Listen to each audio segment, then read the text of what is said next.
మన హృదయంలోను తలంపులోను ఉండాలి ఖచ్చితంగా. తొలకరి భూమి ఉందనుకోండి, భూమి ఏమైపోద్ది? నేల ఇలా మొత్తం నెర్రలిడుస్తుంది. వర్షం పడ్డ తర్వాత ఏమైపోద్ది?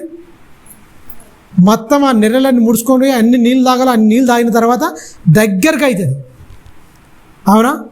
కడవరి వర్షం కూడా పంట కూడా ఎండిపోతుంటే ఆ వర్షం పడ్డ తర్వాత అవి తీసుకొని ఖచ్చితంగా పంట పడినట్టు. కడవరి వర్షం, తొలకరి వర్షమును కడవరి వర్షం వచ్చినట్టు ఖచ్చితంగా మనకు ఆయన మాటలు వినిపిస్తున్నాడు. ఆ మాటలు మనలో ఎంత నిలుస్తున్నాయి?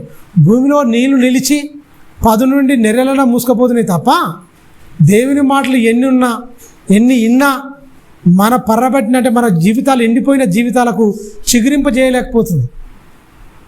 ఆ మాటల ద్వారా మన బ్రతుకులు చిగురింపగలుగుతున్నాయా? భూమిని పోల్చి చెప్తుంటే, భూమిని పోల్చి ఒక పంటను పోల్చి వానను పోల్చి చెప్తుండు. ఉదయమున ఏమొస్తుంది? సూర్యుడు తప్పక వస్తాడు. ఎప్పుడైనా రాకుండా ఉంటాడా? వర్షం కూడా సీజన్లో వస్తుంది. జూన్ 1st వీకో 2nd వీక్లో స్టార్ట్ అవుతుంది. 4 నెలలు వర్షాకాలం, 4 నెలలు ఎండాకాలం, 4 నెలలు చలికాలం, 3 నెలలు 12 నెలలు, సంవత్సరానికి 12 నెలలు. అవునా? ఏ సీజన్లో ఆ కాలం వస్తూనే ఉంటుంది. ఆ కాలంలో ఎండాకాలంలో ఎండలే ఉంటున్నాయి, వర్షాకాలంలో వర్షాలు, చలికాలం చలి. ఇప్పుడు మొత్తం రివర్స్ అయిపోయింది. ఎండాకాలంలో వర్షాలు పడుతున్నాయి, వర్షాకాలంలో ఎండలు కొడుతున్నాయి. మొత్తం అంటే రివర్స్ అయిపోయింది. ఎందుకు? మనుషుల భక్తిహీనత. ఎందుకంటే మీ ప్రవర్తన, మీ భక్తి అంటే మీ జీవితాలు ఏమైపోతుంది? కాలాన్ని క్రమం తప్పిస్తున్నాయి అంటాడు. మన జీవితాలట కాలములో కూడా సంభవించే మార్పులు కూడా దేనివల్ల? మనుషుల భక్తిహీనత వల్ల అని చెప్తాడు. మీరు గమనించండి. ఇంకేమంటుండో ఒక మాట, మంచి మాట, ఇంకా మంచి మాట అంటుంది చూడండి. 3వ వచనం, యెహోవాను గూర్చిన జ్ఞానము సంపాదించుకుందాము రండి. యెహోవాను గూర్చిన జ్ఞానము సంపాదించుకున్నటకు ఆయనను అనుసరించుదాము రండి. ఉదయము తప్పక వచ్చిన రీతిగా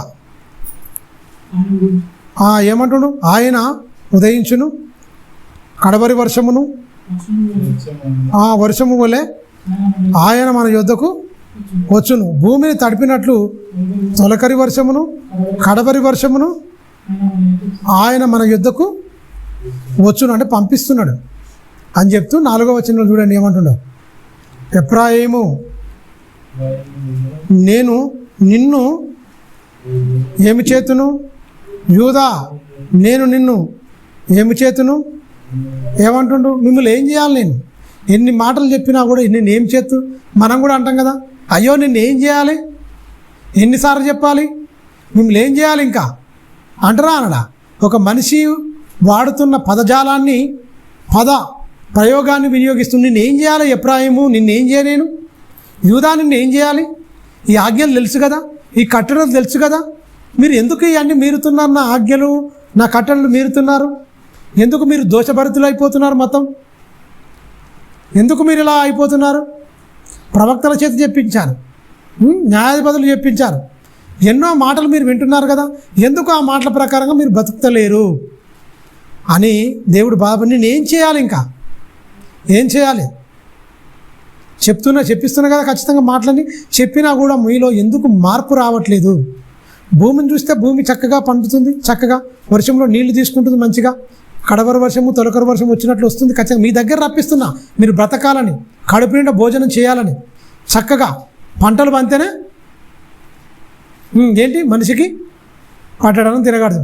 అందుకని ఒక పాట కూడా ఉంది, మబ్బులు పట్టేది ఎందుకురా అంటే వర్షం కురిసేది ఎందుకురా, వర్షం కురిసేది ఎందుకురా, పంటలు పండేది ఎందుకురా, పంటలు పండేది ఎందుకురా, ఎందుకు కడుపులు నిండేది ఎందుకురా, కడుపులు నిండేది ఎందుకురా, మనుషులు బతికేట ఎందుకురా, మనుషులు బతికేట ఎందుకురా, ఇక మనుషులు బతికేట కానీ ఆపేసిరు. మనుషులు బతికేట ఎందుకురా, దేవుని కోసం బతకాలి. మనుషులు ఎందుకోసం బతకాలి? దేవుని కోసం బతకాలి.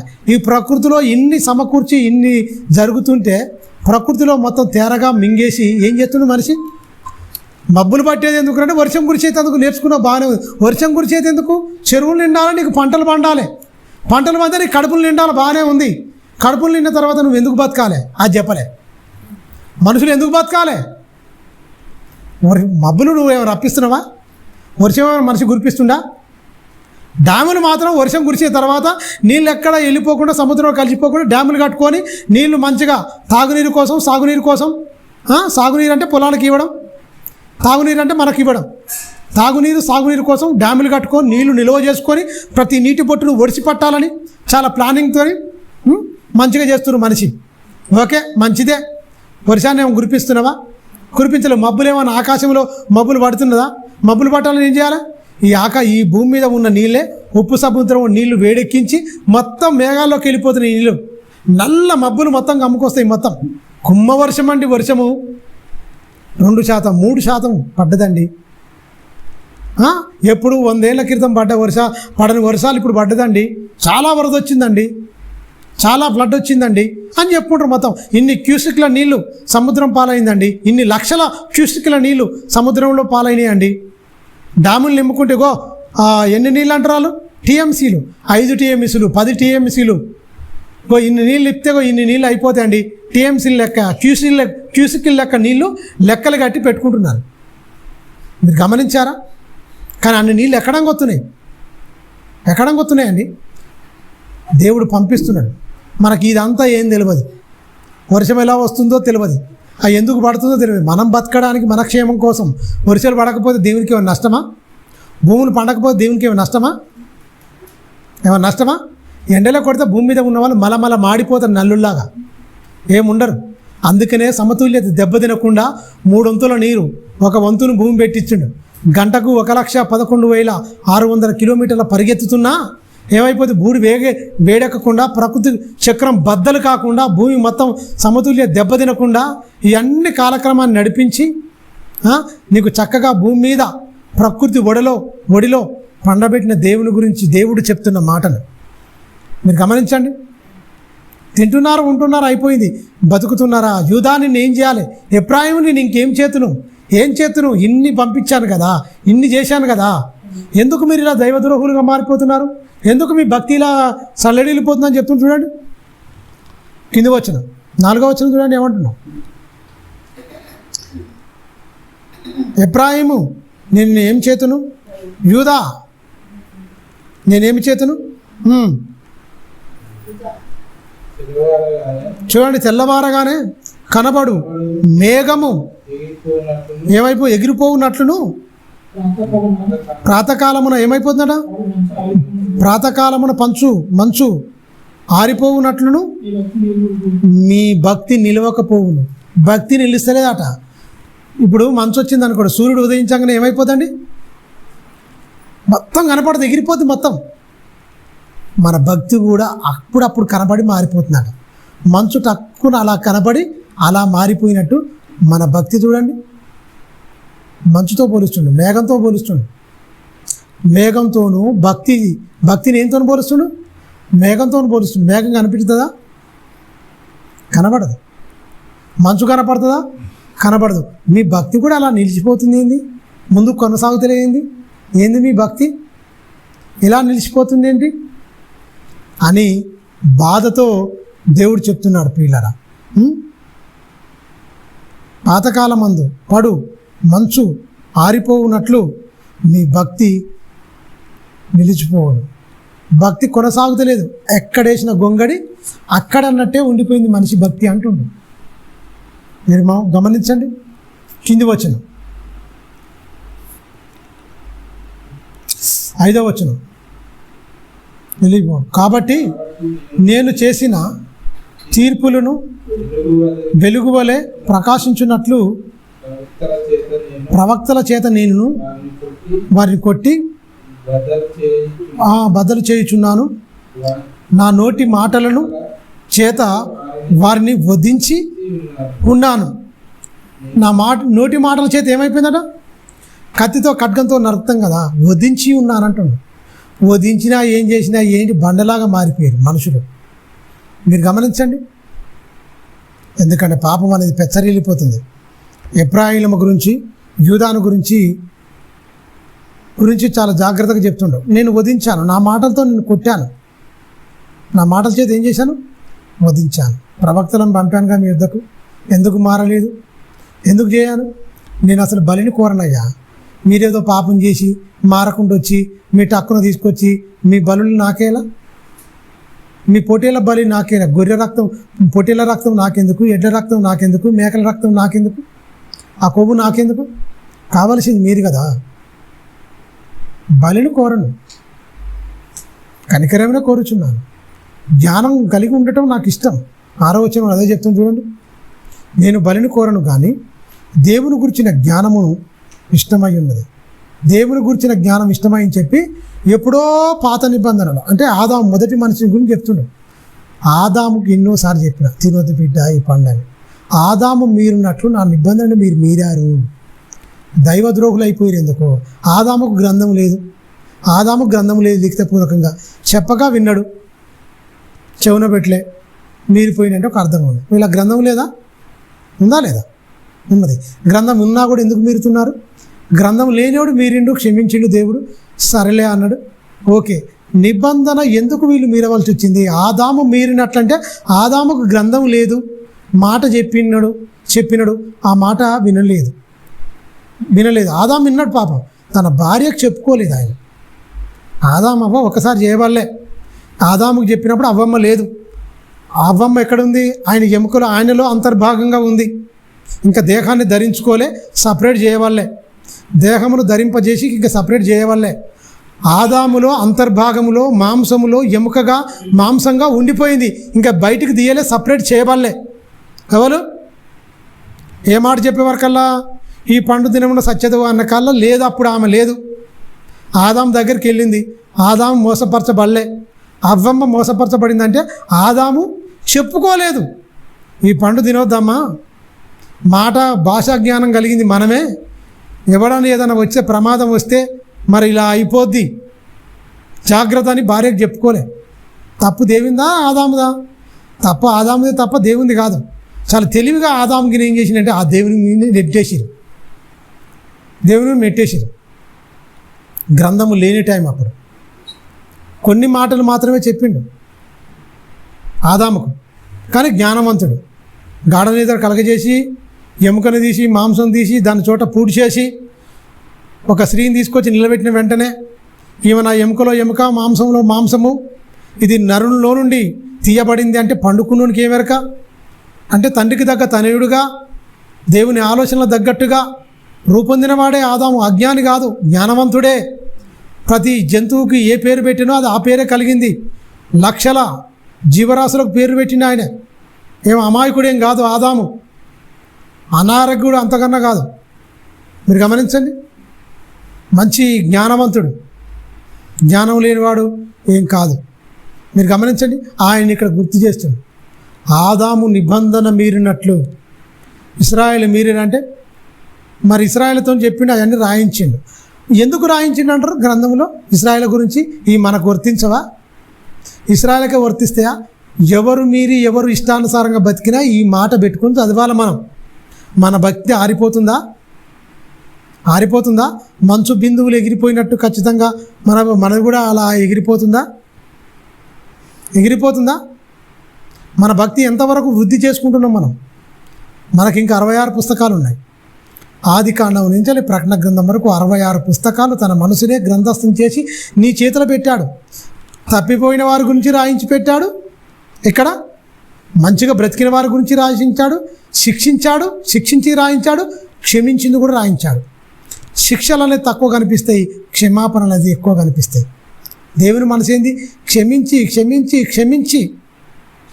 తిరిగిరా, తప్పు చేయకు చెప్పింది ఎక్కువ ఉన్నది.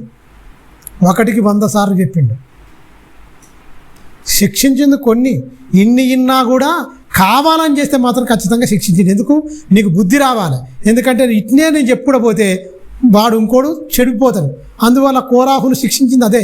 భూమి ఏం చేసింది? నోరు తెరవడం, అలాగనే ప్రాణాలతోనే పడిపోవడం, తక్కువ వాళ్ళ ఆత్మలు నరకానికి వెళ్ళిపోయి భూమి మాత్రం చేతులతో పాతి పెట్టకుండా సమాధి అయింది. ఆత్మలు మాత్రం పాతాళం జారిపోయింది. భూమి తవ్వకుండా పోతే భూమి పాతాళం ఉండదు. చాలామంది బుద్ధిహీనులు అదే చెప్తారు, భూమి తవ్వకుండా పోతే భూమిలో పాతాళం ఉండదు. అదొక గోళం, దాని కింద ఉండదు. మధ్య ఆకాశం ఇది. మనం ఆకాశం తెరిచిన గొడుగులాగా ఉంటుంది, అంతే. తెరిచిన గొడుగులాగా ఉంటుంది. ఇది ఒక చిన్న భూమి, ఒక చిన్న నీటి బుందు వంటిది. ఆకాశంలో ఒక నీటి బిందువు వంటిది. 13 లక్షల రెట్లు భూములు కలిపితే ఒక్క సూర్యుడు.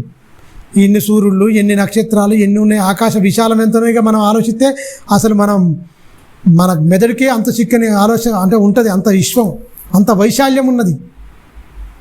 దాన్ని ఆయన అంటే జానతో కొలిచిండట. బైబిల్లో చాలా విచిత్రంగా మాటలు, మనకు అర్థం కాని సంగతులు రాయబడ్డాయి. నేను భూమిని జానతో కొలిచాను, దాన్ని నేను కేజీల లెక్క అంటే తూచాను, అంటే దాని బరువును, దాని మట్టిని, దాని మొత్తం ఏంటి తూచిండట. త్రాసులో తూచిండట. భూమిని కూడా తూచగలడా? జానతో కూడా కొలవగలడా? కొలిసిన అంటుండు, తురుచిన అంటుండు. బరువు ఎంత ఉందో భూమి, దాని మట్టి, దాన్ని అంతా కొలిసిన వాడట ఆయన. తెలుసా? అన్నీ భయపడతాయండి. మీరు గమనించండి, అన్నీ లోబడితే అన్నీ భయపడతాయి. మనిషి మాత్రమే భయపడాడు, మనిషి మాత్రమే లోబడాడు. మీరు చూడండి, జంతువులు లోబడతాయి దేవునికి, జంతువులు లోబడతాయి, ఈ ప్రకృతి అణువు లోబడుతుంది, కానీ మనిషి మాత్రమే లోబడాడు. ఎందుకు లోబడాడు? దుష్టుడు ఎవరిని పాడు చేయడు, మనిషిని మాత్రమే పట్టుకోండు. ఎందుకు పట్టుకోండు మనిషిని? దేవుని స్వరూపము, దేవుని పోలిక, ప్రకృతికి రారాజు, ప్రకృతిలో చక్రవర్తిగా నియమించింది ఎవరిని? మనల్నే. తన స్వరూపమందు తన పోలికగా పుట్టిన సాక్షాత్తు దేవాది దేవుని పిల్లలం మనం. అందుకనే దేవుని పోలిక, దేవుని గుణలక్షణాలు మనలో లేకుండా రాక్షసులుగా మార్చేసాడు, వ్యభిచారులుగా, లంచగొండులుగా, దొంగలుగా, దోచుకునేవారిగా మార్చేసాడు. ఇలా అయిపోతుంది ఘోరంగా చెప్పిండిరికైనా 5వ అధ్యాయం చూడాను. ఇలా ఎందుకు అయిపోయారు మనుషులందరూ అని చెప్పిండిరికైనా బోధకులాట, యాజకులాట. ఈ 5వ అధ్యాయంలో చెప్తుండు, బోధించేవాడు కరెక్ట్గా ఉండాలని చెప్తుండు. చూడండి 5వ అధ్యాయం యోసేయ గ్రంథం 1వ వచనం. యాజకులారా నా మాటలు ఆలకించుడి, ఇశ్రాయేలు వారారా చెవున పెట్టి ఆలోచించుడి. ఏమంటుడు? రాజ సంతతి వారులారా చెవి ఎగ్గి ఆలకించుడి. మీరు మిస్బాబు ఏం చేసిరట? ఉరిగాను తాబోరు మీద మీరు ఒలగాను ఉన్నారు గనక మిమ్మును బట్టి ఈ తీర్పులు జరుగును అని చెప్తున్నాడు. 2వ వచనం చూడండి, వారు మితి లేకుండా తిరుగుబాటు చేసిరి గనుక నేను ఏం చేస్తున్నాడో వారందరినీ శిక్షింతును. ఎఫ్రాయిము చూడండి, ఎఫ్రాయిము నేను ఎరుగుదును, ఇశ్రాయేలు వారు నాకు మరుగైన వారు కారు. ఎఫ్రాయిము నీవిప్పుడే, చూడండి ఏం చెప్తుండు, ఏమి నిందేస్తుండు, నువ్వు ఇప్పుడే వ్యభిచరించుచున్నావు. ఇశ్రాయేలు అపవిత్రులై తమ క్రియల చేత అభ్యంతరపరచబడిన వారై తాము దేవుని యొద్దకు తిరిగి ఏమైపోయారట? రాలేకపోవుదురు. వారిలో వ్యభిచారము మనసు ఉండుట వలన వారు యెహోవాను ఎరగక ముందురు. ఏమంటుండు? ముందురు. ఎంత భయంకరంగా చెప్తుంది చూడండి మనుషుల గురించి. ఇలాంటి క్రియలు ఇశ్రాయేలుకే కాదు, ఇలాంటి క్రియలు క్రైస్తవులకు ఉన్నా కూడా ఇది అప్లై అవుతుంది. ప్రతి మాట మనకు అప్లై అవుతుంది. ఏవి అప్లై కాదు? పండుగలు మనకు అప్లై కాదు, శరీర సంబంధమైన ఆచారాలు మనకు అప్లై కాదు. గుడారాల పండుగలు, పర్ణశాల పండుగలు, ప్రథమ ఫలముల పండుగలు, పస్కా పండుగలు, ఒక 7 పండుగలు ఉంటాయి ఇశ్రాయేలుకు. అవి పండుగలు మనం చేయొద్దు. ఆజ్ఞలు అన్నీ మనం పాటించాల్సిందే, ప్రతీది. తెలుసా? పండుగలు మనకు వద్దు. పండుగలు శరీర సంబంధమైన బలులు, సున్నతి సంబంధమైనవి, ఎడ్లవి కోడలివి మనం బలులు అర్పించే అవసరం లేదు. దేవాలయం పోయి ఉండే అవసరం లేదు. నువ్వే దేవాలయంగా మారినావు. సిస్టమ్ మార్చిండు మొత్తం. పరిశుద్ధమైన స్థలం అన్నాడు, అసలు పరిశుద్ధంగా ఉండడం అన్నాడు. అప్పుడు ఒక స్థలాన్ని చెప్పిండు పాత నిబంధనలో. ఇప్పుడు నువ్వే ఆ పరిశుద్ధమైన స్థలం. ఒక దేవాలయం కట్టమన్నాడు, అసలు నువ్వే ఒక దేవాలయంగా మారాలి. ఇప్పుడు నువ్వే ఒక సజీవమైన మందిరంగా కట్టబడాలి. ఎక్కడో కాదు మందిరం, నువ్వే మందిరం, నువ్వే సంఘానివి. అప్పుడు 10 మంది కూడుకుంటే ఆ స్థలం సంఘం అన్నారు. ఇప్పుడు కాదు, నువ్వే సంఘం. నువ్వు ఎక్కడ ఉంటే అక్కడ సంఘం, నువ్వు అక్కడే ఉంటే అక్కడ మందిరానివి. కదులుతున్న దేవాలయం నువ్వు. కదులుతున్న దేవాలయం, నిర్జీవమైన దేవాలయం ఒక చోట ఉండేది పాత నిబంధన. ఇప్పుడు కదులుతున్న దేవాలయాలు ప్రతి క్రైస్తవుడు. బైబిల్ చెప్పింది. దేవాలయంగా ఉన్నాడా, దయ్యాల గృహగా మారినాడా? మీరు ఆలోచించండి. ఏంటి ఈ క్రియలాట అడ్డం వచ్చి వాళ్ళు రాలేకపోతున్నారట. కోట్లలో క్రైస్తవులు ఉన్నారు, కానీ క్రైస్తవుల్లో కూడా తప్పులు జరగట్లేదా? దేవుని వాక్యం చదువుకున్న వారిలో తప్పులు లేవంటారా? మీరు గమనించండి. అందుకని 6వ వచనంలో చూడండి ఏమంటున్నాడు, తన బాధ చెప్పుకుంటున్నాడు. 6వ వచనంలో 5వ అధ్యాయం 6వ వచనం,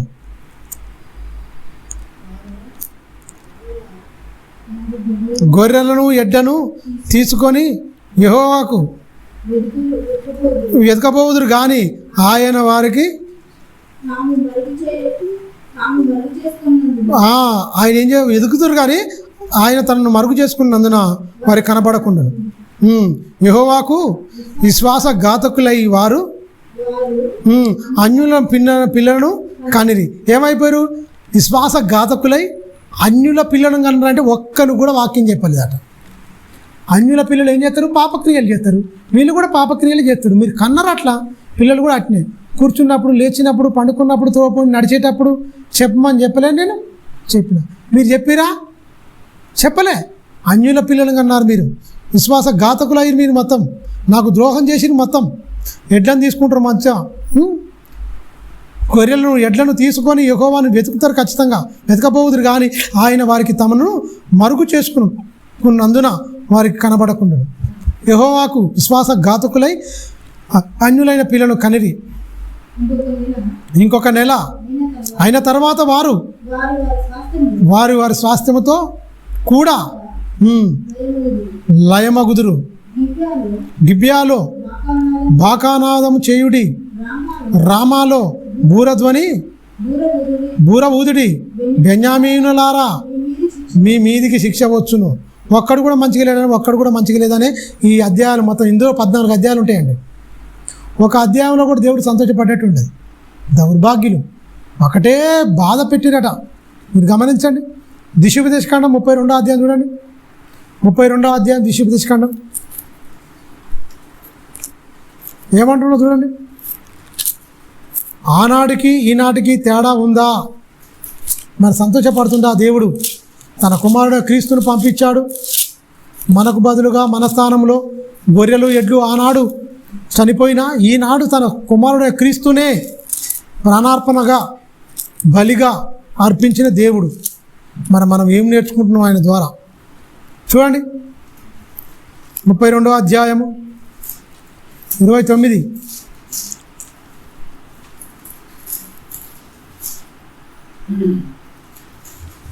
ద్వితీయోపదేశకాండము 32వ అధ్యాయము చూని వారు జ్ఞానము తెచ్చుకొని దీనిని తలపోసి తమ కడపరిస్థితి చూడండి. యోచించుట ఏంటట? యోచించుట మేలు. కడపరిస్థితి జ్ఞానము తెచ్చుకొని మా పరిస్థితి ఏంది, మేమేంది, మా బతుకులేంది. ఈ ద్వితీయోపదేశకాండం అంటే 2వసారి చెప్పడం. ద్వితీయ ఉపదేశకాండం అంటే కొత్త తరానికి చెప్తుండు. మధ్యన చచ్చిపోయారు చాలామంది చచ్చిపోయారు. మధ్యన కొత్త జనరేషన్ పుట్టిన వారికి 2వసారి చెప్తున్నారు. వారు వినలేదు, వాళ్ళు నశించిపోయారు, వాళ్ళు పోయిరు. మీరన్నా వినండి, మారు మనసు పొందండి, జ్ఞానం తెచ్చుకోండి. ఖచ్చితంగా దీనిని మీరు తలపోసుకోండి. కడపరిస్థితి మీరు యోచించుకుంటే మేలు, మీకు మంచి మేలు అని చెప్తూ తమ ఆశ్రయదుర్గముగా వారిని అమ్మవేయని ఎడల యెహోవా అప్పగింపని ఎడల ఒకడు ఎట్లు 1000 మంది తరుమును, 2 ఎట్లు 10,000 మందిని పారదోలుదురు. వారి ఆశ్రయదుర్గము మన ఆశ్రయదుర్గం వంటిది కాదు. వాళ్ళు తరిమిరా అన్ని తోడుగా ఉన్నా, దేవుడు ఎన్ని మేలు చేసినా, ఏం చేసినా, ఇంతమందిని తరిమిరా అంటే వాళ్ళ బాహుబలం చేతనా? కాదు. దేవుడు వారికి తోడున్నాడు. ఎన్ని చేసినా మేలు. విశ్వాసఘాతకులై దేవుడు చేసిన అన్నిటినీ పక్కకు పెట్టుకొని వాళ్ళు బతికిరట. అదే బాధపడుతున్నా, అదే చెప్తున్న మోషే. మళ్ళీ మీరు గమనించండి. ఇర్మీయా గ్రంథము 30వ అధ్యాయం ఇర్మియా గ్రంథము 30వ అధ్యాయం చూడండి, 17వ వచనం.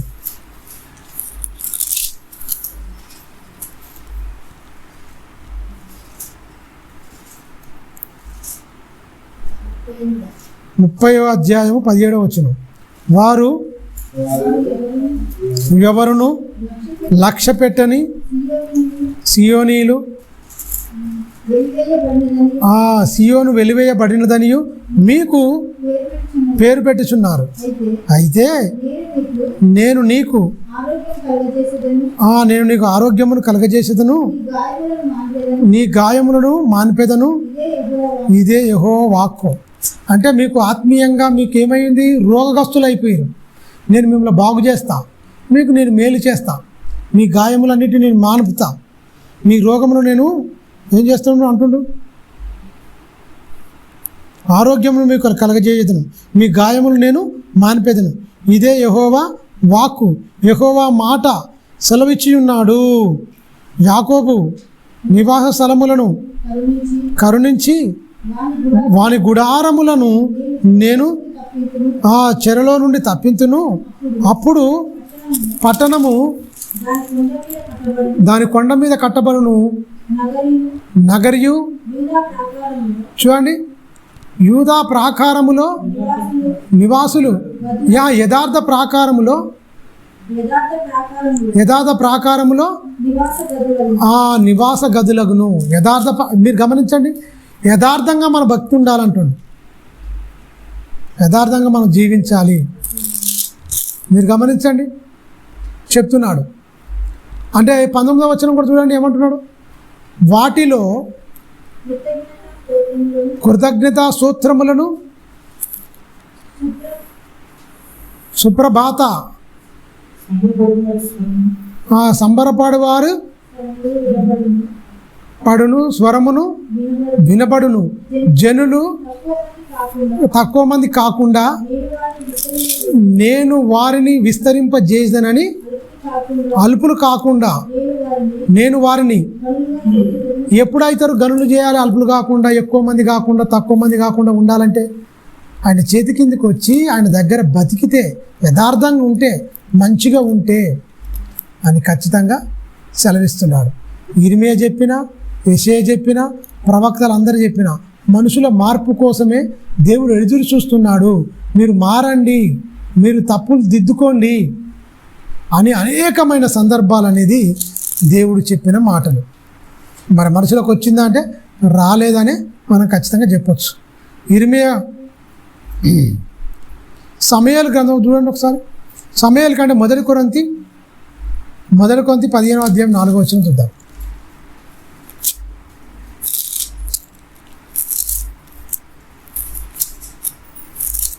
మొదటి కొరింథీ అపోస్తుడైన పౌలు ధర్మశాస్త్రము చాలా పఠించిన వ్యక్తిగా, పాత జీవితానికి స్వస్తి పలికి నూతన జీవితానికి నాంది పలికిన వ్యక్తిగా అనేకమైన పెనుమార్పులు తన జీవితంలో సంభవించాయి. ఎందుకంటే మారినవాడు మళ్ళీ వెనుకకు తిరిగి చూడలేదు. ఎందుకంటే నాగటిపై చేయి వేసిన వాడు ఎన్నుతిరగడు అన్నట్టుగా ఆయన జీవితము ఖచ్చితంగా అద్దం పట్టినట్టుగా, మార్పుకు అద్దం పడితే ఎలాగో మారితే ఇలా మారాలి అని చూపించిన వ్యక్తిగా అపోస్తులైన పౌలు గారు తన జీవితంలో ఎన్నో కష్టాలు కన్నీళ్ళు వచ్చిన ప్రభు సాక్షిగా బ్రతికిన వ్యక్తిగా మనం చూడగలం. మొదటి కొరింథీ 15వ అధ్యాయం 4వ వచనం చూడండి. 3వ వచనం నుంచి వెళ్ళి మనం చూస్తే, నాకు ఇయ్యబడిన ఉపదేశం మొదట మీకు అప్పగించి తిని, అదేమనగా లేఖనముల ప్రకారము క్రీస్తు మన పాపముల నిమిత్తము మృతి నొందెను, సమాధి చేయబడెను, లేఖనముల ప్రకారము 3వ దినమున లేపబడెను. ఆయన కేపాకును తర్వాత 12 మందికి కనబడెను.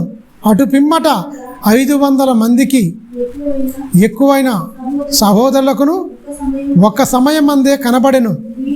వీరిలో అనేకులు అంటే అప్పుడు పౌలు గారు సమకాలికుల్లో బతుకున్నప్పుడు ఈ కొరంథీ పత్రిక రాసేటప్పటికీ యేసుక్రీస్తు తిరిగి లేచిన తర్వాత చూసిన వారు, సశరీరం మహిమదేహాన్ని చూసిన వారు ఇంకా బతుకురట.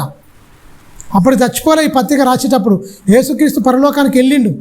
ఈ పత్రిక చెప్పేటప్పుడు యేసుక్రీస్తును చూసిన 500 మందిలో కంటే ఎక్కువ మందికి ఒక సమయం మంది కనబడ్డప్పుడు చూసిన వాళ్ళు ఇప్పటికీ సజీవుల్లో వాళ్ళు నిలిచున్నారు అని చెప్తుండ్రు.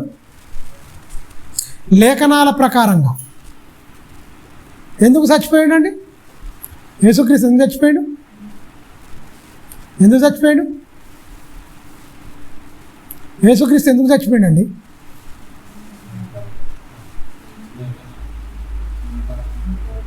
ఇప్పుడే చదివినాం కదా, 3వ వచనంలో నాకు ఇయ్యబడిన ఉపదేశము మొదట మీకు అప్పగించి తిని, అదేమనగా లేఖనముల ప్రకారము క్రీస్తు మన పాపముల నిమిత్తం. ఎందుకు చెప్తలేడు అంటే మీరు పాపం లేరా? మీరు పాపులు గారా? మన పాపం నిమిత్తం చచ్చిపోవాలని చెప్పలేక ఎందుకు? చదివిన వాక్యమే కదా, మన పాపముల నిమిత్తం చచ్చిపోయాడా? దేని గురించి చెప్పి ఖచ్చితంగా ఏం చెప్తాడు? మన పాపముల నిమిత్తము మృతి పొందెను, సమాధి చేయబడెను, లేఖనముల ప్రకారము 3వ దినము లేపబడెను. ఎందుకోసం? మన కోసం చనిపోయాడు. ఆయన కోసం చనిపోయలే, ఆయన కోసం పుట్టలే. యేసుక్రీస్తు ఆయన కోసం పుట్టలే, ఆయన కోసం పెరిగి పెద్దగాలే, ఆయన కోసం సిలువలో చనిపోలే. ఎవరి కోసం చనిపోయాడు? మన కోసం. ఎందుకు? మన పాపులం గనక. పాపులను ఏం చేసిండు? పరిశుద్ధులుగా మార్చడానికి. నిత్యత్వంలో నుంచి వెళ్ళి అనిత్యంలోనికి వెళ్ళి మనం అనిత్యంలో నుంచి నిత్యత్వంలో నడిపించడానికి నిత్యుడైన దేవుడైన క్రీస్తు చనిపోయి ఆ నిత్యత్వంలో నిన్ను నన్ను నడిపించడానికి తన ప్రాణం పెట్టాడు. ఎందుకంటే పాత నిబంధన మొత్తం గుర్తు చేసిండు. ఎందుకు ఆయన చనిపోవాల్సి వచ్చింది? పాపములు, దోషములు, దోచుకునేవారు, దొంగలు, వ్యభిచారులు, ఇలా మనుషుల జీవితాలు మొత్తం ఇలా అయిపోయినాయట. మీరు గమనించండి, అయిపోయిన వారిని ఏం చేసిండు? మొత్తం ఆయన చనిపోవాల్సి వచ్చింది. ఎవరి కోసం? యూదా వారి కోసం, ఇశ్రాయేలు వారి కోసం, ఎఫ్రాయిం కోసం, బెన్యామీను కోసం, రూబేను కోసం, అన్ని గోత్రాలు కాదు, ప్రపంచ మానవులో ఉన్నవారందరికీ. స్వకీయులలో వాళ్ళలో శరీరం బట్టి క్రీస్తు వారిలో పుట్టినా బలి మాత్రము యేసుక్రీస్తు చనిపోయింది. ప్రపంచములో అన్ని గోత్రాలలో అన్ని మనుషు సర్వమానవాళి కోసము ప్రాణం పెట్టాడు. విమోచన క్రయధనముగా తన్ను తాను బలిగాను అర్పణకాను తన్ను తాను అర్పించుకొని విడవబెట్టి కొనబడ్డాడు. కొనబడ్డట్టే మనుషులు బతున్నారా? 500 మందికి ఎక్కువగా ఒక్కసారి ఒక్క సమయం అందే కనబడ్డారు. చూశారు, అందరు చూశారు. మొత్తం మనం లేస్తామా చనిపోతే? మరి యేసుక్రీస్తు చనిపోయి తిరిగి లేచిండు. పునరుత్థానంలో ఎవరుంటారండి? ఎవరుంటారు? పునరుత్థానంలో ఎవరుంటారు? లేఖనాల ప్రకారంగా ఉన్నాడు, లేఖనాల ప్రకారంగా చెప్పిండు. ఎవరు లేస్తారు మరి? అందరూ లేస్తారు. క్రీస్తు రాకట్లో భక్తిహీనులు లేస్తారు, నీతిమంతులు లేస్తారు. పరలోకం ఎంతమంది వెళ్తారు చెప్పాలి? లేఖనాలను ఉటంకించిండు. నువ్వు కూడా లేఖనాల ప్రకారంగా బతికే తప్ప మన బతుకులు అనేది పరలోకానికి ప్రవేశించవు. లేఖనాల ప్రకారం ఏంటి? మోహపు చూడొద్దు. లేఖనాల ప్రకారం ఏంటి? బూతులు తిట్టొద్దు. లేఖనాల ప్రకారం ఏంటి? అబద్ధం ఆడొద్దు. లేఖనాల ప్రకారం ఏంటి? వ్యభిచరించొద్దు. లేఖనాల ప్రకారం ఏంటి? దొంగిలించొద్దు. లేఖనాల ప్రకారం ఏంటి? అబద్ధ సాక్ష్యం. ఇవన్నీ లేఖనాల్లో ఉన్నాయా లేవా? లేఖనాల ప్రకారం దుర్యోచనలు చేయకూడదు. లేఖనాల ప్రకారం అహంకార దృష్టి ఉండకూడదు. లేఖనాల ప్రకారం కొండాలు చెప్పకూడదు. లేఖనాల ప్రకారం చెప్పండి, లేఖనాల ప్రకారం ఏంటి? సాడీలు, కొండీలు ఇవన్నీ ఏమి చెప్పకూడదు. ఈ చెప్పే స్థాయిలో ఉన్న వాళ్ళు ఎక్కడికి వెళ్తారు? అందుకే లేఖనాల ప్రకారం లేఖనాలను ఉటంకించి చెప్తుండు. ఆయన నోట ఏ కపటము? ఎవరి నోట? ఆయన అడుగుజాడలేందు మనం నడుచుకునే వాళ్ళని అన్ని విషయంలో మాదిరి దూషింపబడి బదులు దూషించిందా? దూషిస్తే పోతారా? బదులు దూషింపబడి బదులు దూషిస్తే పోతారా? పోరు కాబట్టికే దూషించలే. యేసుక్రీస్తు దూషించలే. ఎందుకు? మనం ఆయన అడుగు జాడల యందు నడుచుకున్న వలనని. తిట్టిరు, తిండిపోతూ నువ్వు అన్నారు, త్రాగుబోతూ అన్నారు, మేము వ్యభిచారం వల్ల పుట్టిన వాళ్ళ కాదు, నీ పుట్టుక మీద మాకు డౌట్ ఉందన్నారు. నేను నా తండ్రిని గణపరచేవాడను, నేను నన్ను అవమానపరుస్తున్నాను తప్ప మనల్ని అంటే ఎవడన్నా మన తల్లిని అవమానిస్తే, మన పుట్టుకను అవమానిస్తే మనం ఊరుకుంటావా? గొడవ పడతాం. కానీ ఆయన మాత్రం ఏమనలే. ఎందుకనలే? అంటే పరలోకం వెళ్ళాం, అన్నవాడు ఉండడు, ఇన్న నేను ఉండడు, నేను సహించుకుంటే నాకు పరలోకం ఉంటుంది అని వాడిని అరకం తెచ్చుకుంటాడు. వాని నాశనానికి వాడే ఉత్తరవాది. నాకెందుకు అసలు అని నేను ఎందుకు? ఒకరి పొరపాటు నేను అంటే నా రక్తము ఏమైపోద్ది? అపవిత్రం అయిపోద్ది. నాలో కుళ్ళున్నా, కుతంత్రం ఉన్నా, మత్సరం ఉన్నా, ఏదున్నా ఈ మచ్చలు డాగులు పడ్డు నా రక్తం గడగదు. అందువల్ల నేను ఉండాలి నిష్కలంకమైన గొర్రె పిల్ల వంటి రక్తంగా ఉండాలి, పవిత్రంగా ఉండాలి. నాలో ఎలాంటి డాగులు మచ్చలు ఉండకూడదు, పవిత్రుడుగా ఉండాలి, పరిశుద్ధుడుగా ఉండాలి. తిడతారా? తిట్టుకోండి, తిట్టినోని మీద కూడా ఏం గుడిచాడు. లేఖనాల ప్రకారం మరి మనం అన్ని విషయాల్లో ఉన్నామా? చెప్పాలి. లేఖనాల ప్రకారంగానే మృతి పొంది తిరిగి లేచిండు, అందరు కనిపించిండు. లేఖనాల ప్రకారం తిరిగి లేవాలంటే మన పరిస్థితి ఏంటి? అభిప్రాయం ఏం చేసిండు? దోషం చేసిండు. భక్తి ఆరిపోయింది, మంచి ఎగిరిపోయినట్టు పోయింది. కడవర వర్షం, తొలకర వర్షం పడ్డది, భూమి మంచిగా తడిసింది, అదన్న పండించింది. మరి నీలో ఫలం ఏది? భూమి వర్షం పడింది, కురిసింది అనుకో, ఫలం ఇస్తుంది ఖచ్చితంగా. మరి నీలో నా వాక్యం నిలిచి ఉంటే ఫలం ఏది? వాక్యం నిలిచినది కాక ఎండిపోయింది, మంచు వల్ల ఎగిరిపోయింది. ఎండిన నీళ్ళ భూమి ఎలాగ ఎండిపోయిందో అలా ఎండిపోయింది. అందుకనే భక్తి కూడా ఎండిపోయింది నీలో అంటాడు, ఆరిపోయింది. నీ భక్తి ఆరిపోయింది, నిలిచిపోయింది. ఏంది? వృద్ధి లేదంటే, క్షమాభివృద్ధి లేదంటే, ప్రేమ లేదంటే, నీలో జాలి లేదంటే, కరుణ లేదంటే, ఏమైనా అన్నీ భూమిని చూపించి పాఠం చెప్పిండు, చెట్టును చూపించి పాఠం చెప్పిండు, ఇంకెన్ని చూపించి పాఠం చెప్పాలా? మీరు గమనించండి. ఇంకెంతకాలం భక్తిని మనం నేర్చుకోకుంటాం? ఇక్కడికి వచ్చినామంటే మనం ఏం చేయాలి? దేనికి వస్తున్నాం చెప్పండి? ఎందుకు వస్తున్నాం? ఇక్కడికి ఎందుకు వస్తున్నాం? మనం చర్చికి ఎందుకు వస్తున్నామండి? చర్చిగా అంటే మనం దేవాలయంగా, మనం ఆలయాలుగా మనం మార్చబడాలంటే ఒక స్థలం అవసరం. ఒక స్థలంలో, ఒక నిర్జీవమైన స్థలంలో కూడుకుంటున్నాం. మనము ఆలయంగా, పరిశుద్ధాత్మక నిలయంగా మనం మారాలి. మారడానికి మనం ఎందుకు వస్తున్నాం? నేర్చుకోవాలి, మార్చుకోవాలి. అవునా? నేర్చుకొని మార్చుకొని తిరిగి ఎక్కడికి వెళ్ళాలి? మన సొంతింటికి వెళ్ళాలండి. నేర్చుకొని మార్చుకొని మన సొంతింటికి వెళ్ళాలి. మన సొంత ఇల్లు ఇదా? సొంత ఇల్లు ఇదేనా అండి? హాస్పిటల్ చచ్చిపోతాం, ఇంటికాడైనా చచ్చిపోతాం, రోడ్డు మీద చచ్చిపోతాం. సావు మాత్రం తథ్యం. ఏదో ఒకరు తీసుకుపోయి మట్టిలో కప్పేసి వస్తాం. మొన్ననే ఒక కప్పేసి వచ్చినాం. ప్రభాకర్ అని ప్రసన్న వాళ్ళ డాడీ, పెదరాంచెర్ల, నేను వెంకటేశ్వర పోయి మొన్ననే కప్పేసి వచ్చినాం. హాస్పిటల్లో ఉన్నా, ఇంట్లో మూలిగినా, ఎంతమంది ప్రేమించినా, ఏం చేసినా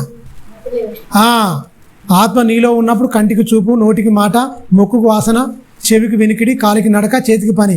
అది టక్కుని వెళ్ళిపోయిందంటే కథ ఓనికి అవసరం లేదు.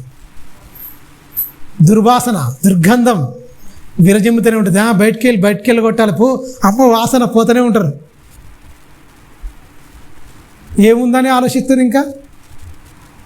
దీనికోసమా? ఈ పెంట శరీరం కోసమా? మీరు గమనించండి. చచ్చిపోయినాక విపరీతంగా బరువు ఉంటాడు మనిషి, పాడగా ఎందుకో ఏమో. ఆత్మ ఉన్నప్పుడు పెద్ద ఊరాయని లేపుతాడు. చనిపోయింది అనుకో మనిషి, ఆడు బక్కోడైనా సరే విపరీతమైన బరువు అయిపోతాడు. మనం మొయ్యలేని పరిస్థితి ఉంటుంది తెలుసా? అందుకని ఆత్మ ఉంటేనే ఏ దానికైనా విలువ. ఆత్మ ఉన్నప్పుడే ఈ మాటలైనా అవసరం. ఆత్మ వెళ్ళిపోయిన తర్వాత పాటలు పాడతారు. పరదేశిని ఈ జగమున్న ప్రభువా, పరదేశిలో ప్రియులారా. పరదేశివా, అది చచ్చిపోయినప్పుడు వాడతావు, బతుకున్నప్పుడు వాడుకోరి. బతుకున్నప్పుడు వాడితేనే కోరిక ఆశలు లేకుండా అన్ని చంపుకొని జర నీతిగా బతడు లోకం కోసం. ఈ జగమును నాకేముంది నాయన, పరదేశిని, నా దినములు ఎన్నో నాకు నేర్పుము, నా గురు నువ్వే. ఎప్పుడు చచ్చిపోయినాకరా? చచ్చిపోయినాక ఏం గురి ఉంటుంది? లోకం గురించి బతికి లోకం గురించి చక్కున చచ్చిపోతే ఏమైపోద్ది? నా గురి నువ్వే ప్రభువా, నా దినములు ఎంత అల్పమైనవో నాకు నేర్పు. చచ్చిపోయినాక నేర్పాలా? ఎప్పుడు పాట పాడుకునేది? బతుకున్నప్పుడు పాడుకోవాలి ప్రతిరోజు. చచ్చినాక నా గురి నువ్వే, నా గురి నువ్వే. ఎవరికి? చచ్చిపోయిన వినబడతాడు ఆడు. బతుకున్నప్పుడు అప్పుడో ఒకసారి పాడతావు. అంటే ఆ పాట పాడాలంటే ఒకటి చావాలి. పరదేశిని ప్రియులాలన్నా, పరవాసిని జగమున్న ప్రభువా నేను అన్న, ఈ 2 పాటలు పాడాలన్నా. వైరాగ్యం పాటలు, చావు పాటలు పాడాలంటే అవి చావు పాటలు అని పేరు పెట్టిరు. ఎవడు చచ్చితేనే ఆ పాటలు పాడతారు, ఎవడు చచ్చిపోతే ఆ పాట ఎత్తారు సంఘంలో. బతికున్నప్పుడు నువ్వు పాడాలి ఆ పాట. ఎందుకు? నీకు మేలుకొల్పు, నీకు మేలుకొల్పు ఆ పాట.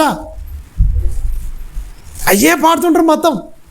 జగమున ప్రభువా నేను పరవాసిని, నాకేం లేదు ప్రభువా, నా గురు నువ్వే ప్రభువా, నా దినములు ఎంత అల్పమైనా నాకు నేర్పించు ప్రభువా. ఎప్పటికప్పుడా?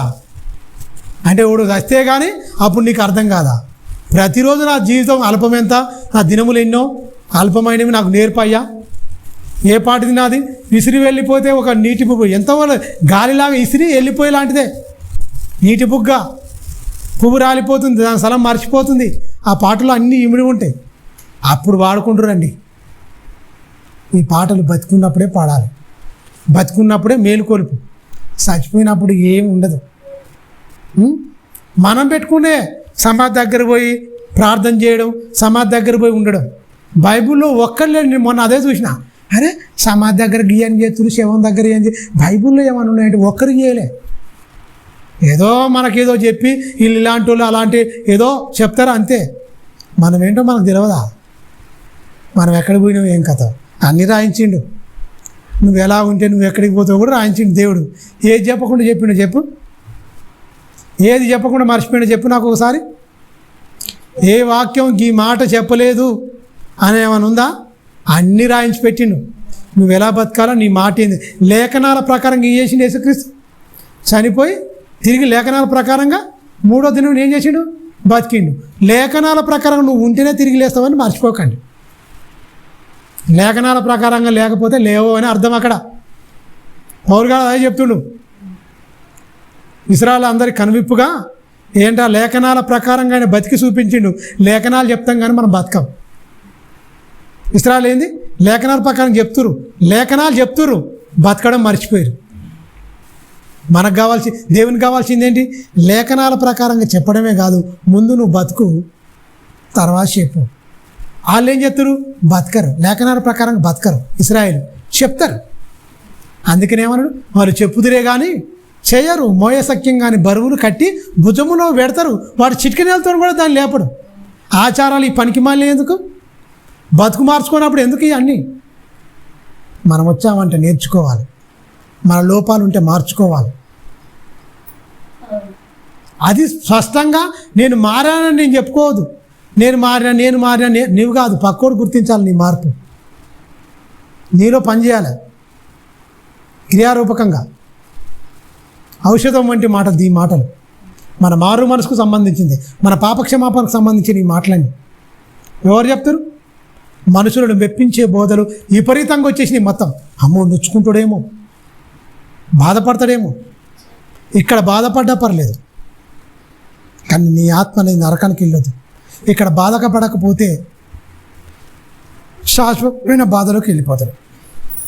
అక్కడ యుగయుగాలు బాధ, అగ్ని ఆరదు, పురుగు చావదు. ఇక్కడ మెప్పించి, ఇక్కడ పొగిడి, ఇక్కడ అమ్మ ఇంత అంత అని ఏం చెప్పే అవసరం లేదు. ఎలా అయినా నువ్వు పర్లేదు, దేవుడు క్షమించాడని కాదు, రాయించి పెట్టాడు కదా. నువ్వు ఎలా బతకాలి, నువ్వు ఏం కథ మొత్తం టోటల్గా లేఖనాల ప్రకారంగా జీవిస్తేనే మన జీవితాలకు ఉన్నతంగా ఇదిగా ఉంటుంది. మీరు గమనించండి. ఇంకా చూద్దాం. సమూయేలు గ్రంథము 23వ అధ్యాయం, 2 సమూయేలు 23వ అధ్యాయం 1వ వచనం చూడండి.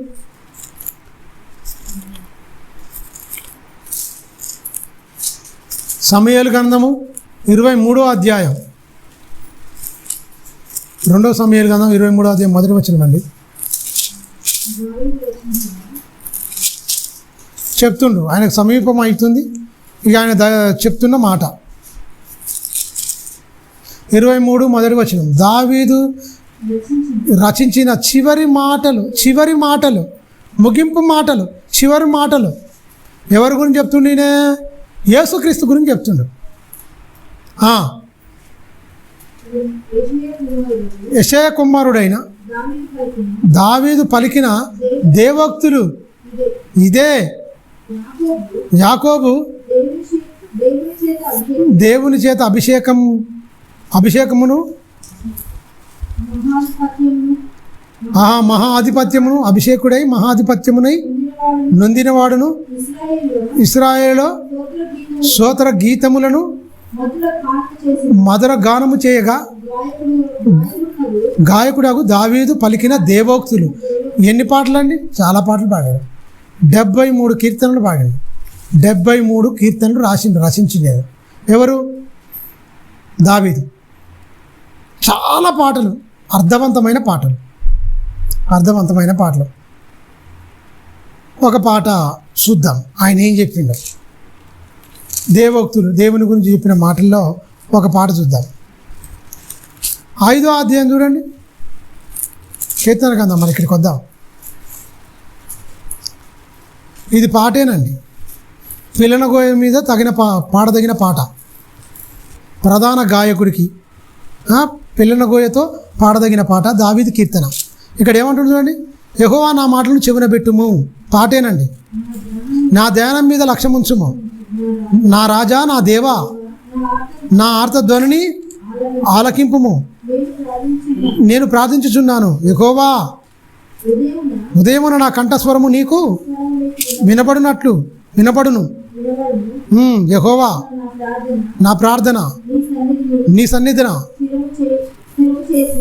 స్థిరము చేసి కాసించున్నావు. చూడండి ఇక్కడ ఏమంటుంది చూడండి. ఏ మంచి మాట చెప్తుంది ఇక పాట. గో, నీవు దుష్టత్వమును చూసి ఆనందించు దేవుడవు కావు. చెడుతనముకు నీ యొద్ద చోటు లేదు. డాంబికులు నీ సన్నిధిలో నిలువరు. పాపము చేయ వారందరూ నీకు అసహ్యులు.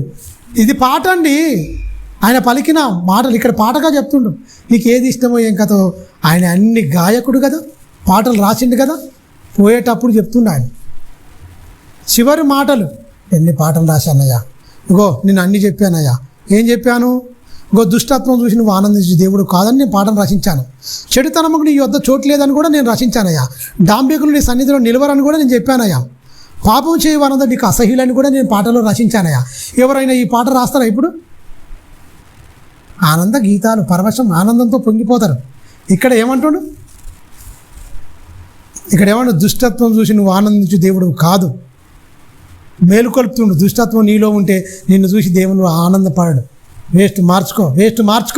దుష్టత్వం నీలో ఉంటే ఏమన్నా మార్చుకో అని చెప్తున్నాడు. ఇక్కడ ఏమంటున్నాడు? మార్చుకోమని చెప్తున్నాడు. అందుకని ఇక్కడ ఏమంటాడు?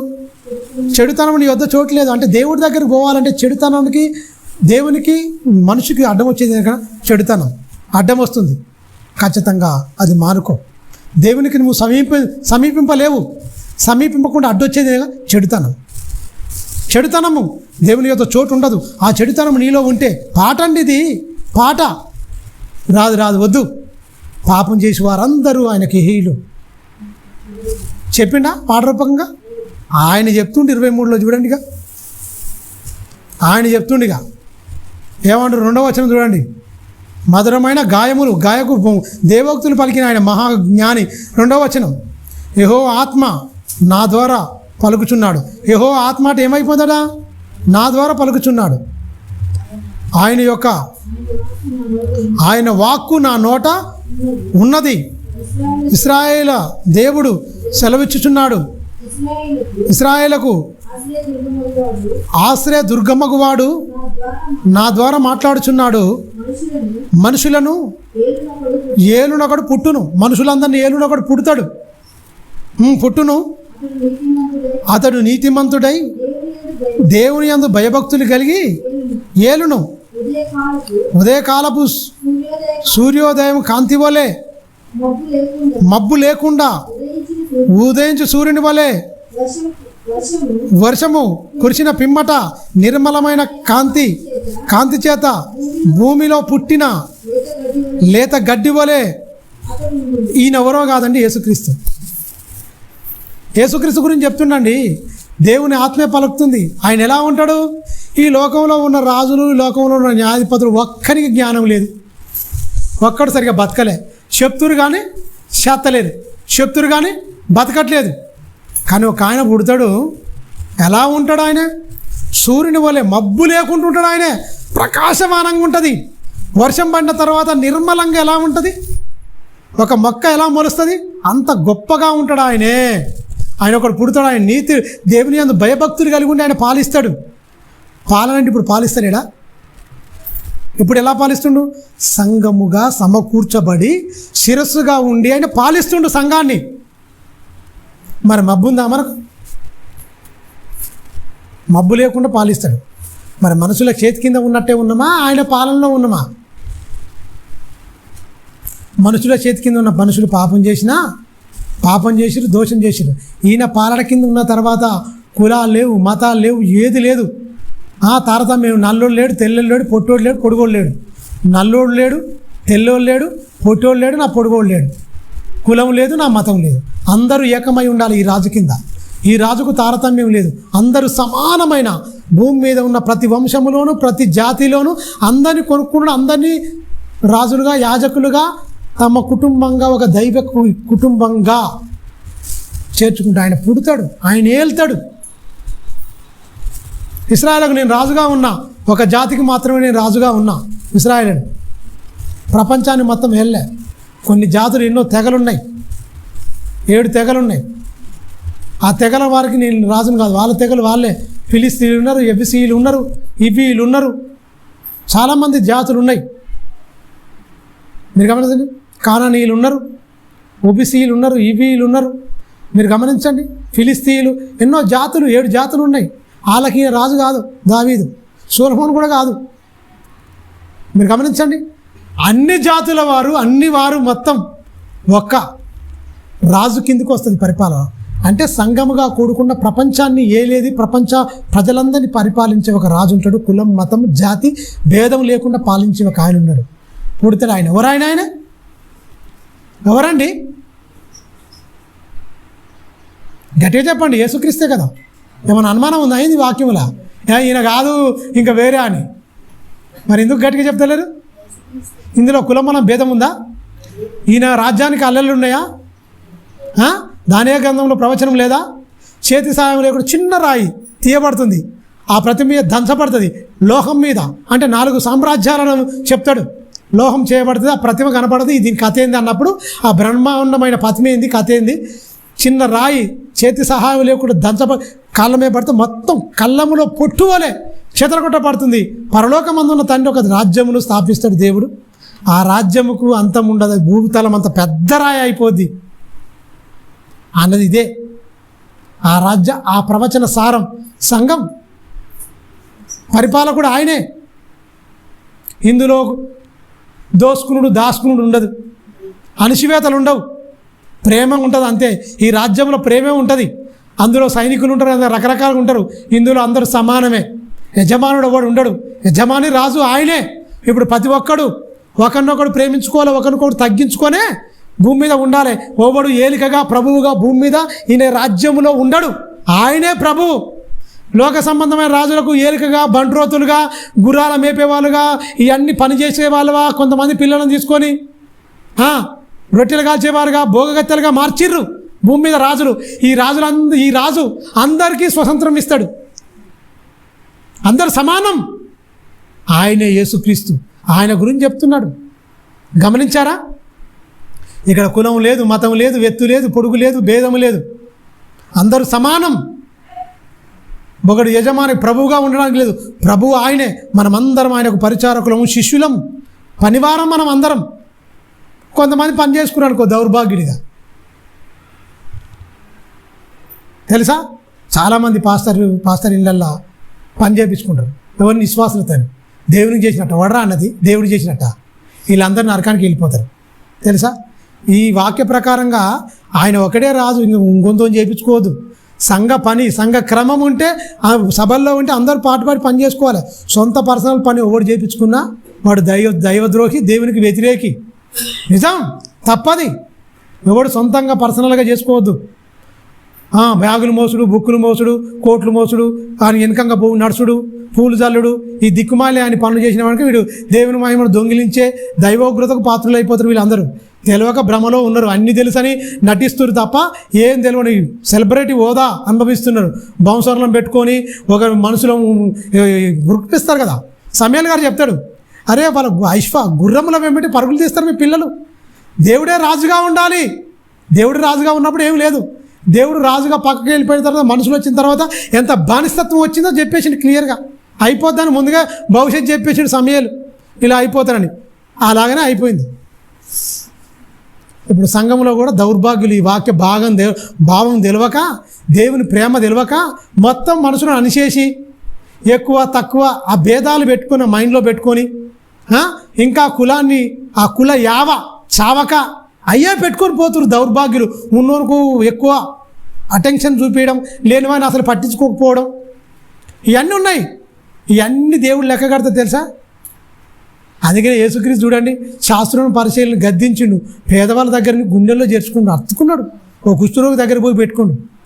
అందరు పేదవాళ్ళ ఇంటికే పోయిండు. మార్తా మరి ఇంటికి కూడా పోయిండా, ఎవరు పోలే, వాళ్ళ ఇంటికి భోజనం చేసిండు. తెలుసా, పేదవారి దగ్గరికే పోయిండు, ఉన్న దగ్గరికి వెళ్ళలే. మరి ఆ మనిషేది ఎవడున్నాడు, ఏం కథ, ఎవరికి కారు ఉంది, ఎవరికి బిల్డింగ్ ఉంది, ఎవరికి ఏసీ గదులు ఉన్నాయి, ఇవన్నీ ఇవే కదా చూసేది. ఈ రాజు వచ్చినాక సిస్టమ్ మార్చేసింది యేసుక్రీస్తు. నా వాళ్ళే ఉండాలి, నన్ను పోలి జీవించాలి, నా మనసు మీకు వస్తేనే మీకు పరిపూర్ణమైన ఒక వ్యక్తిగా మారాలంటే క్రీస్తు కలిగిన ఈ మనసు కలిగి ఉండాలన్నాడు. ఎవరికి ఉంది అది? చూడగలుగుతామా? లేఖనాల ప్రకారంగా బ్రతికి చూపించాడు. లేఖనాల ప్రకారంగా తిరిగి 3వ దినంలో లేచాడు. లేఖనాల ప్రకారంగా మీరు బతురా చెప్పండి. ఎవరు బతారు? బతికిన వారికే పరలోకం అని చెప్పిండు. లేఖనాల ప్రకారంగా తిరిగి 3వ దినంలో లేచినాడు. ఆ మహనీయుని గురించి చెప్తుండు. 2వ వచనం మళ్ళీ చదవండి. యెహోవా ఆత్మ నా ద్వారా పలుకుచున్నాడు, ఆయన వాక్కు నా నోట ఉన్నది. ఇశ్రాయేలు దేవుడు సెలవిచ్చుచున్నాడు, ఇశ్రాయేలుకు హాస్యం దుర్గమ్మకు వాడు నా ద్వారా మాట్లాడుచున్నాడు. మనుషులను ఏలు ఒకడు పుట్టును, అతడు నీతిమంతుడై దేవుని యందు భయభక్తులు కలిగి ఏలును. ఉదయకాలపు సూర్యుడు కాంతి వలె, మబ్బు లేకుండా ఉదయించిన సూర్యుని వలె, వర్షం కురిసిన పిమ్మట నిర్మలమైన కాంతి చేత భూమిలో నుంచి పుట్టి లేత గడ్డి వలె అతడు ఉండును. 5వ వచనం, నా సంతతి వారు దేవుని దృష్టికి అనుకూలులే కదా, ఆయన నాతో నిత్య నిబంధన చేసి ఉన్నాడు. ఆయన నిబంధన సర్వసంపూర్ణమైన నిబంధనే. అది స్థిరమాయను, దేవునికి పూర్ణ అనుకూలము. అది నాకు అనుగ్రహింపబడి రక్షణార్థమైనది. నిశ్చయముగా ఆయన దానిని నెరవేర్చును. ఒకడు ముళ్ళ చేత పట్టుకొనకే భయపడినట్లు దుర్మార్గులు విసర్జింపబడుదురు. ముందు పట్టుకుని వాడు ఇనుప పనిముట్టునైనను బల్యమును కొలనైనను వినియోగించును కదా. మనుషులు వాటిలో దేనిని విడవక అంతయు ఉన్న చోటనే కాల్చివేయను. అంటే ఈయన చెప్తున్నాడు, మీరు గమనించండి, దావీదు తన నోట పలికిన మాటలు ఇశ్రాయేలును పైనో ఆ సందర్భం మొత్తం ఆయన గురించి చెప్పాడు, కిందనో ఇశ్రాయేల్ గురించి చెప్తున్నాడు. దానికి పైన మాత్రం యేసుక్రీస్తు గురించి, కింద మాత్రం ఇశ్రాయేల్ గురించి. మీరు గమనించండి, మీరు బాగా ఉపయోగించుకుంటారు, మరి మీ దేహాలు దేనికి ఉపయోగపడుతున్నాయని మనం ఆలోచించాలి. మీరు గమనించండి, ఉన్నతమైన మాటల ప్రకారంగా మనం జీవించాలి. ఆయన రాజ్యం స్థాపించాడు, ఆ రాజ్యంలో మనం ఖచ్చితంగా ఉండాలి. మనం నిలవాలి అంటే ఖచ్చితంగా యథార్థంగా ఉండాలి, ఆయన మాటలు ఉండాలి. దీంట్లో ఒక మంచి సందర్భం చూసుకొని మనం ముగించుకుందాం. యోబు గ్రంథం చూద్దాం. 29-22 వచనం చూసుకొని ముగించుకుందాం. యోబు గ్రంథం యోబు గారు మాట్లాడుతున్నాడు. పాపం ఒక మనుషుడు మాట్లాడితేనే అట్లా ఉంటే యేసుక్రీస్తు మాట్లాడితే ఎట్లా ఉండాలి? ఇంకా గొప్పగా ఉండాలి కదా. ఆయన గుత్తులుగా పడుతున్నాయి ఆయన మాటలు. యోబు గ్రంథము 29-22. నేను మాట్లాడిన తర్వాత వారు మారు మాట పలకకుండిరి, గుత్తులుగా నా మాటలు వారి మీద పడును, వర్షము కొరకు కనిపెట్టినట్లు వారు నా కొరకు కనిపెట్టుకున్నారు. నా కొరకు అంటే దేవుని మాటల కొరకు. దేవుని మాటలు ఎవరిలో ఉన్నాయి? యోబులో ఉన్నాయి. దేవుడు నీతిమంతుడు, యథార్థవంతుడు. గొప్పగా ఆయన మాటలు ఉన్నాయి. ఆయన మాటలు ఎవరి నుండి వస్తున్నాయి? దేవుని మాటలు యోబు నోట వస్తున్నాయి. ఆ మాటలు గుత్తులుగా పడుతున్నాడు. వారి బోలు వర్షం కొరకు కనిపెట్టుకున్నట్లు యోబు కొరకు కనిపెడుతున్నాడు. యోబు మాటల కొరకు మీరు గమనించండి. కనిపెట్టుకురా, మీరు గమనించండి. దేవుని మాటలు ఖచ్చితంగా కనిపెట్టుకుని ఆయన మాటల ప్రకారంగా బతకాలని యోబు గారు చెప్తుండు. కానీ యోబు గారిలో ఎవరి మాటలు ఉన్నాయి? దేవుని మాటలు ఉన్నాయి. గుత్తులుగా వారి మీద పడతాయి. ఇశ్రాయేలు మీద పడలేదా? గుత్తులుగా పడ్డాయి. జనసమూహం తండోపతండాలుగా 1000 మంది పోయిరా పోలేదు యేసుక్రీస్తుతో పోయిరు. ఎంతమంది ఆయన మాటలు విన్నారు? లాస్ట్కి ఏమన్నా సిలువే సంపాదన, సిలువై అని వారి కేకలే గెలిచెను అంటే విన్నరు, వదిలేసారు. మీరు గమనించండి. ఆ మాటలు వాళ్ళలో నిలవలే. మంచు ఎగిరిపోవున్నట్లు ఏమైపోయింది? నీ మాటలు కూడా వాళ్ళలో నిలవలేదు. వాళ్ళ భక్తి అలా నిలవకుండా అయిపోయింది. ఎన్నో మాటలు చెప్పిండు ఉపమాన రీతిగా యేసుక్రీస్తు. చాలా సందర్భాలు చెప్పిండు. మరి గుత్తులుగా వారి మీద పడ్డాయి దేవుని మాటలు. అనేకమైన ఉపమాన రీతిగా పట్టారు. ఎంతమంది మారారు? అందుకని అపోస్తులైన పౌలు అంటున్నాడు, లేఖనాల ప్రకారంగా ఆయన చనిపోయాడు, తిరిగి 3వ దినమున లేఖనాల ప్రకారంగా లేచినవాడు. ఆ మాటలు హృదయంలో నింపుకోవాలి. రాజుగా యేసుక్రీస్తుని పెట్టుకోవాలి. తెలుసా? మతాలు, కులాలు భూమి మీద ఇవన్నీ మనుషులు పెట్టుకునే, దేవుడు పెట్టలే. ఒకడే మనుషుడు. ఒక మనుషుడి నుంచే మనం అందరము ఈ భూమి మీదకి తండ్రి సంకల్పం ప్రకారం మనం వచ్చిన వారం. అందువల్ల పరలోకానికి అడ్డు వచ్చేది ఏది? మన పాపములు, మన దోష కృత్యములు, హేయమైన క్రియలు. ఆయన్నిటి మానుకోవాలి ఖచ్చితంగా. మిమ్మల్ని చీల్చివేయకుండా, మిమ్మల్ని స్వస్థపరచువాడని నేనే, మిమ్మల్ని బాగు చేయువాడని నేనే, 3 దినాల తర్వాత నేను లేపుతా అన్నాడు. కానీ ఎవరిని లేపుతాడు? 3 దినముల తర్వాత యేసుక్రీస్తుని లేపాడు. ఆ భావం మీకు అర్థమైందా? 3 దినముల తర్వాత నేను లేపుతా, సన్నిధిలో ఉంటానన్నాడు. 3 దినాల తర్వాత ఎవరు లేపిరండి? ఎవరు లేచిండు? యేసుక్రీస్తు లేచిండు. ఎందుకు లేచిండు? ఆయన మాటలకు విలువనిచ్చిండు, గౌరవం ఇచ్చిండు. ఆయన మాటలు ఎక్కడా తప్పిపోలే. యేసుక్రీస్తు భయభక్తులు కలిగి ఉన్నాడు. ఆయన మాటలు సమాజానికి చెప్పిండు. మనుషులు నొచ్చుకున్నా, మనుషులు దూషించినా, తిండిపోతన్నా, త్రాగుపోతన్నా, భయంకరంగా ఆయన బయలు జబ్బులకు అధిపతి అన్నా, ఎన్ని తిట్టినా అవమానాలకు కృంగిపోక, ఆయన అవమానాలకు కృంగిపోలే, నిరాశపడలే. వీళ్ళు తిడుతున్నా సరే అవమాన భారంతో ఇది అయిపోలే. తండ్రి సంకల్పాన్ని అన్నిటి దిగమింగి పరలోకం వైపు ఆయన అడుగులు వేస్తూ, ఆత్మల భారం కలిగి నశించిపోతున్న ఆత్మల వైపు చూస్తూ, అంగలారుస్తూ, ఏడుస్తూ యేసుక్రీస్తు ఈ లోకానికి వచ్చి ప్రాణతర్పణ తన ప్రాణాన్ని మన కోసం త్యాగం చేసి తిరిగి 3వ దినం లేచిండు. 3వ దినంలో యేసుక్రీస్తుని లేపిండు కదా. తిరిగి లేపిండా? ఆయన సన్నిధిలో ఉన్నాడా? ఉన్నాడు. మరి మనం ఎప్పుడు లేపుతాం? తిరిగి లేస్తాం ఖచ్చితంగా. మనం కూడా ఎప్పుడు ఎలా ఉంటే లేస్తాం? క్రీస్తులా ఉంటే లేస్తాం. లేఖనాల ప్రకారంగా ఆయన ఎలా బతికిండో మనం కూడా లేఖనాల ప్రకారంగా బతికితే వెళ్తాం సుమా. లేఖనాల మీరు నోడు కూడా వెళ్ళాడు. అందుకనే పౌలు గారు ఉటంకిస్తుండు. లేఖనాల ప్రకారం క్రీస్తు ఏం చేసిండు? మృతి పొంది లేఖనాల ప్రకారం తిరిగి 3వ దినమున లేచాడు. మనం కూడా లేఖనాల ప్రకారంగా బ్రతికితేనే తిరిగి లేస్తాం. లేఖనాల్లో ఏముంది? తిట్టొనొద్దనింది, లేఖనాల్లో ఏముంది? బూతులాడొద్దు, లేఖనాల్లో ఏముంది? దుర్యోచనలు యోచించొద్దనింది, లేఖనాల్లో ఏముంది? అహంకార దృష్టి ఉండకూడదండి, లేఖనాల్లో ఏముంది? జగడం ఆడొద్దనుంది, లేఖనాల్లో ఏముంది? వ్యభిచార మోహపు చూపు చూడొద్దనుంది, లేఖనాల్లో ఏముంది? కొండెములు చెప్పొద్దనుంది. అవన్నీ ఏం చెప్పకుండా ఉండి కనుక యేసుక్రీస్తులు తిరిగి లేచిండు లేఖనాల ప్రకారం. మరి మనం కూడా అలా ఉంటేనే లేఖనాల ప్రకారం తిరిగి మన వరుసలో మనం లేవాలంటే లేఖనాల ప్రకారం జీవితాన్ని ముగించుకునే తప్ప మంచం పట్టిన తర్వాత, హాస్పిటల్ తర్వాత, ఏదో రోగి అయిన తర్వాత దేవుడా నన్ను కాపాడితే ఇస్తాడు అవకాశం, మళ్ళీసారి ఇయ్యడు. ఒకసారి అవకాశం ఇస్తాడు, మళ్ళీ ఇయ్యడు. నేనే ఉన్నా, అవకాశం ఇచ్చిండు, నేను వాక్యాన్ని తప్పిపోతే మళ్ళీ ఇయ్యడు, మళ్ళీ మొత్తినంటే ఇక పోతే అంతేగా.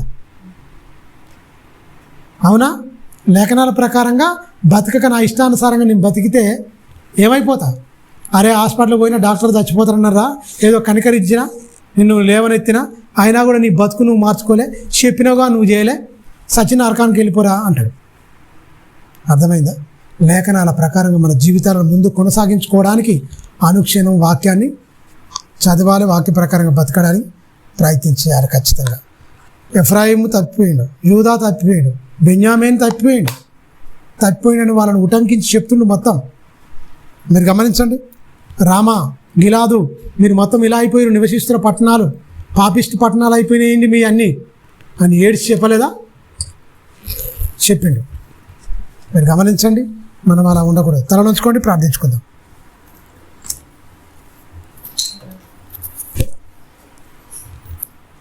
పరిశుద్ధుడమైన మా కన్న తండ్రి, మీ ఘనమైన శ్రేష్టమైన నామానికి కృతజ్ఞతాస్తుతులు స్తోత్రము చెల్లిస్తున్నాం. కొన్ని మాటలు నీ పిల్లలకు చెప్పి ఉన్నాను తండ్రి. చెప్పబడిన ప్రతి మాట విని విడిచిపెట్టి వారు కాకుండా విన్న మాటలు మా హృదయ అంతరంగాల్లో ముద్రించుకొని లేఖనాల ప్రకారంగా మేము తిరిగి లేవాలన్నా, లేఖనాల ప్రకారంగా మేము జీవించాలన్నా మేము రావాలి, నేర్చుకోవాలి, మా బ్రతుకుల్లో లోపాలన్నిటినీ మార్చుకోవాలి. అయ్యా, అదే మారు మనస్సు పాపక్షమాపణ అన్నారు తండ్రి. నాయన, నీ మాటలు నేర్చుకుంటేనే మా బ్రతుకులు మేము మార్చుకుంటాం. నీ మాటలు నేర్చుకోకపోతే మా బ్రతుకులు ఎంత మాత్రం మారవు. ఆయన ఇశ్రాయేలు తండ్రి అన్యులైన పిల్లలను కన్నారు. వాళ్ళు నీ మాటలు వాళ్ళు నేర్చుకోలేదు, వాళ్ళ బ్రతుకులు మార్చుకోలేదు. అయా, మార్చుకోలేని బ్రతుకులకు ఎలాంటి శిక్షలు విధించి వాళ్ళకు బుద్ధి చెప్పావో లేఖనాలలో రాయబడిన మాటలు తండ్రి. మరి మేము కూడా తండ్రి నేర్చుకోక మార్చుకోక ఉంటే తండ్రి నాయన మాకు పరలోకం అనేది ఉండదు. భూమి మీద వాళ్ళకు లేఖనాలను ఇచ్చారు, నేర్పించారు, అవకాశం ఇచ్చారు. అవకాశం ఇచ్చినా మార్చుకోకపోతే అన్యరాజులకు మీరు అప్పగించారు. అయ్యా, నూతన నిబంధన ప్రకారంగా మేము నేర్చుకోక మార్చుకోక మా బ్రతుకులేక కొనసాగిస్తే అయ్యా మాకు వచ్చేది నరకమే తప్ప పాతాళమే తప్ప నాయన, పరలోకం అనేది ఉండదు. నేర్చుకొని మార్చుకున్న వారికి ఆనాడు అన్యరాజులకు అప్పగించి నలగొట్టి శిక్షించావు. కానీ మాకు మాత్రం నేర్చుకోకుండే, మార్చుకోకుండే, మా బ్రతుకులను దిద్దుకోకుండే నేరుగా తండ్రి మీరు పాతాళానికి అప్పగిస్తారు. తిరిగి రాని లోకం అది తండ్రి. ఎంత భయంకరమైందో! అపరిమితంగా పాతాళము తన నోరు తెరుచుకొని భయంకరంగా అందరిని మింగాలని చూస్తుంది అది. అయ్యా, దాని నుంచి తప్పించడానికే నీ కుమారుడు క్రీస్తు కడవర దినాలలో, అంత్య దినాలలో లోకానికి వచ్చి, అంత్య దినములలో అపాయకరమైన కాలంలో వస్తాయి.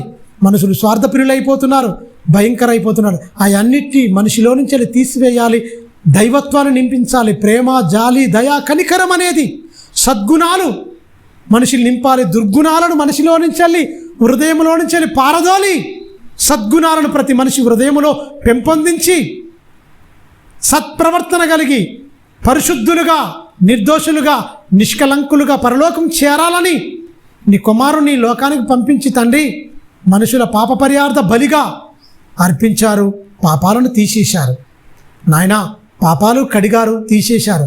మళ్ళీ పాపం వైపు మేము తిరగకుండా నాయన, పాపములో పడిపోకుండా నీ వాక్యాన్ని మా హృదయానికి తలంపులకు కావలిగా ఉంచి నీ ఆత్మతో మమ్మల్ని సంధించి బలపరిచి స్థిరపరిచి నీ మహిమ కొరకు మమ్మల్ని వాడుకోమని నిండు మనసుతో వేడుకుంటూ మహిమ, ఘనత, ప్రభావములు నీకే ఆరోపిస్తూ ఇదిగో తండ్రి నీ బిడ్డలమైన మమ్మల్ని మేము అప్పగించుకుంటూ లోపాలు ఏమనుంటే వాక్యమైన అద్దములో ఇప్పుడే త్వరగా సరి చేసుకుని తండ్రి మీరు వాడుకునే అర్హమైన పాత్రగా మమ్మల్ని తీర్చిదిద్దమని నిండు మనసుతో వేడుకుంటూ క్రీస్తునామని ప్రార్థన అడుగుతున్నాం తండ్రి.